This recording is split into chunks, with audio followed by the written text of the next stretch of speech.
Hello everyone, welcome to my latest video. Today I'm showing off just a quick video on an auction house system I made. Now this was extremely rapid prototyping across the period of about 4 days. I've been using Azure Functions, Azure Cosmos database, and obviously Unity, my baby. Now, due to the sensitive nature of some of the information contained within Azure, such as my Microsoft details, etc., I'm not going to show that simply because I won't actually be editing this video that much, if at all. So, essentially I've made 3 different triggers: a buy, a sell, and a view trigger. The view trigger returns all the objects inside the database, this being the auction house. Right now, it will literally return all of the items inside the auction house. So if there are 1,000,000 items in the auction house, it's going to take a while.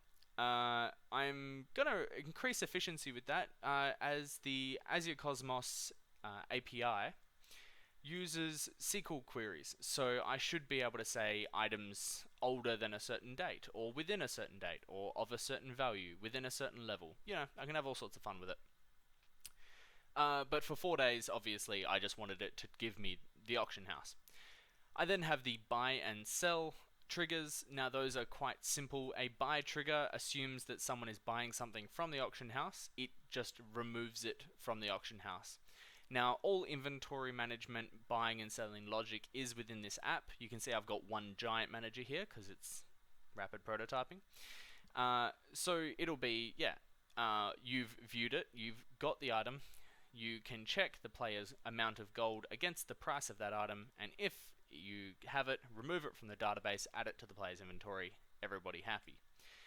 And obviously selling is the opposite. That is, the player defines a item, a stack size, and a price, and they can sell their item for however much they wish. Obviously, being a virtual economies unit, we want the player to be deciding the market, not the developer. I'm setting a base price for things, but I'm not actually using that in the game. It's just me doing inherent valuing of objects. Right, so enough of me talking. I've got an API controller here that sends requests. It's got secret codes in it. You're not allowed to see that. Apologies. And I also have my auction house window, which has 2 windows, which are buy and sell. There was going to be an existing purchases, so you bids, etc. Cannot be bothered. This has been a lot of work. So, as a quick description of the game, I have not shown you guys this one yet, which are bad.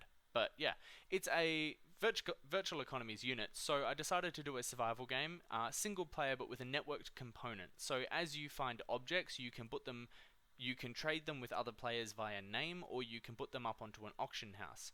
Now what this means is that trading on websites such as the way that Warframe does it, where the consumer, the player, has created a website outside of the actual game and then they trade items in-game depending on that website, means you can do it for real-world money. I will inevitably add microtransactions to this as part of the unit to simply be like, if the player wants 20 gold, they can pay $1. That will add to the economy, and it'll also remove virtual currency, which I believe to be a good thing. It's kind of a sink, because if you go to the right places, you can endlessly get gold. For example, this chest, which is my little rare bucket, the thing I stick rare items into, boom, it gives you 1 rune. Yeah, I forgot about that. Anyway, so you can go around, had some fun with various dissolve shaders and VFX graph. It was just a nice little project for me to have some fun with. Now what I'm going to do, there we go, green things give you bark and they give you branches, as you can see there. So what I'm going to do is I'm going to go over here, grab some crystals, there we go, and we're just going to have a look. Now what this does, that does the buy call to the database, and it has now retrieved, sorry, not the buy call, the view call, my mistake. It has now retrieved all the items on the auction house currently. Now these 4 I put in manually. I just entered their details straight into the database just because I wanted something to test with. You can see there is a selection mechanism working quite well. Alright, you select it, it'll tell you what the item is, what its category is. Now the category, I don't actually have a category as part of the item class yet, so what I've done is I've gone with the name of the prefab that drops when you drop it, which is, for all of these, generic drop. I have not had time to create individual drops for all of these. Then as you click on it, you might notice this down here changes for some. Now that's 5, 20, 0, yeah. Now, so this number here is the price of the item on the database. Now, you might notice that it's 20 here and 20 here. This is not per item, so this is you pay 20 for 5 crystals and you pay 20 for 1 amber, yeah? It just means it's up to the player to decide exactly how much they want to put up and how much they want to price for that. So I currently have 10 gold, that's what this in the brackets is. So I could purchase 5 stone. Confirm the purchase, I looted 5 stone. Alright, if I have a look in my inventory, I've got 19 stone. Should have looked at what that was beforehand, but you guys can rewind, I've just received 5 stone. If I look up here, lovely, perfect. I'm obviously now noticing that it hasn't disappeared. I'm interested as to why that is. Buy setup finished in queuing. Yeah. Is the stone still in the return from the server? Bone knife, stone. Huh.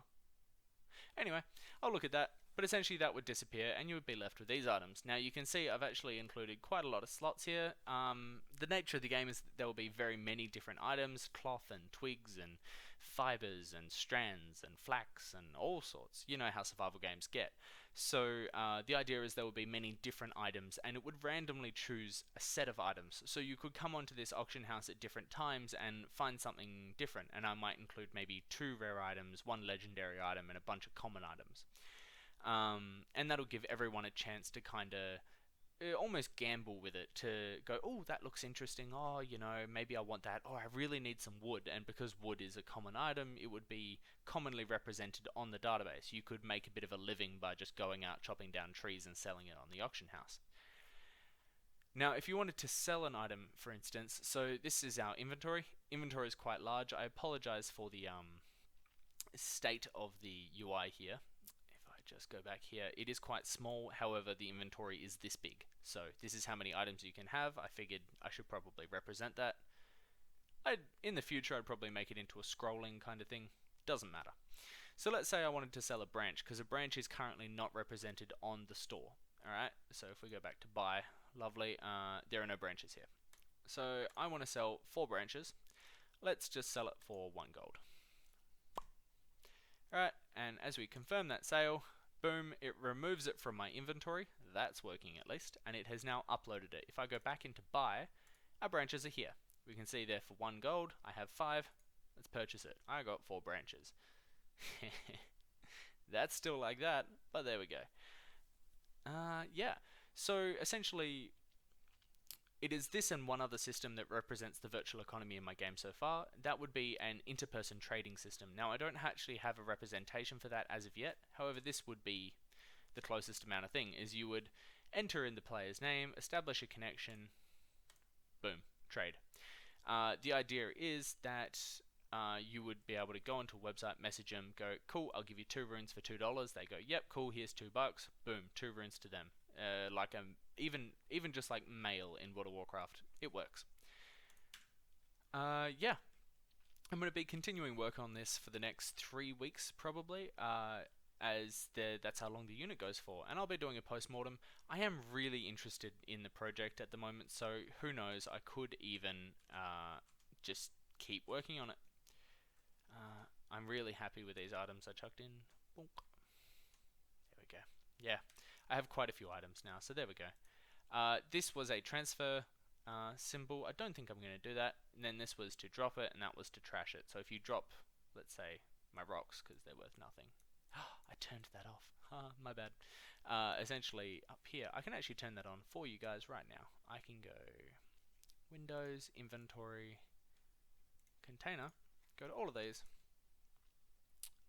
And they should be draggable, yes. Who knows why they won't drag? They were dragging yesterday. The nature of rapid prototyping. Anyway, thank you all for coming along. Post any comments or questions down below. I am always keen to answer all of those, and you guys give me amazing ideas for all of this, so I love that. Have a wonderful day, night, whatever suits you.